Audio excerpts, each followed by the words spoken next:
prosili ste me, da narišem produkcijski in distribucijski učinek v monopolu. To se pravi najprej, ker imamo monopol, bomo najprej narisali graf monopola. Se opravičujem. No, nekaj mehica. Dobro, to se pravi cena pa količina. Takole je padajoča krivulja povpraševanja. Imamo tudi padajočo krivuljo mejnih dohodkov. Te imamo takole krivuljo mejnih stroškov.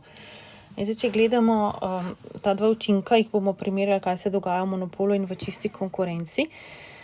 Pa speljemo do konca optimalno ceno pa količino v monopolu. Vemo, da ker se sekajo mejni stroški oziroma mejni izdatki, lahko tudi rečemo, kle so itak vse enaki, z mejnimi dohodki, potem lahko rečemo, da je to KM, je optimalna količina v monopolu. Gremo gor do kotnojeve točke na krivulji povpraševanja, dobimo ceno, monopolno ceno. In zdaj pa, če situacijo narišemo še, recimo, če bila čista konkurenca, imamo pa količino optimalno tam, kjer se sekata mejni stroški oziroma mejni izdatki z krivuljo povpraševanja, to se pravi tukaj količina čista konkurenca in to bi bila cena čista konkurenca. Zdaj, če pogledamo, kakšen je potrošniški dobiček, je vse, kar je pod krivuljo povpraševanja in nad cenovno premico, v tem primeru so mejni stroški.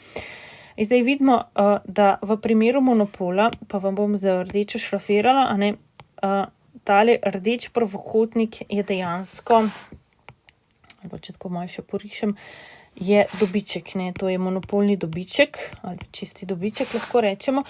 In vidite, da je to v bistvu monopol vzel del potrošniškega dobička. To se pravi, da je šlo za distribucijo, redistribucijo, lahko rečemo, od potrošnikov k monopolistu. To se pravi, to je distribucijski učinek.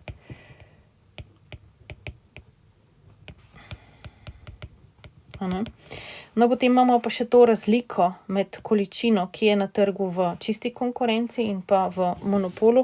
Tej razliki pa rečemo potem produkcijski učinek. Ali pa proizvodni učinek, lepše, po slovensko. Mi smo se še pogovarjali o tem trikotniku, ki je v čisti konkurenci del potrošniškega dobička. V monopolu ga pa ne dobijo niti potrošniki, z modro to barvam, niti potrošniki v čisti konkurenci, temu smo pa rekli dead weight loss, torej izgubljen, to je pa mrtva izguba, ki je izgubljen in za potrošnike in za monopoliste. In to je to. Hvala lepa.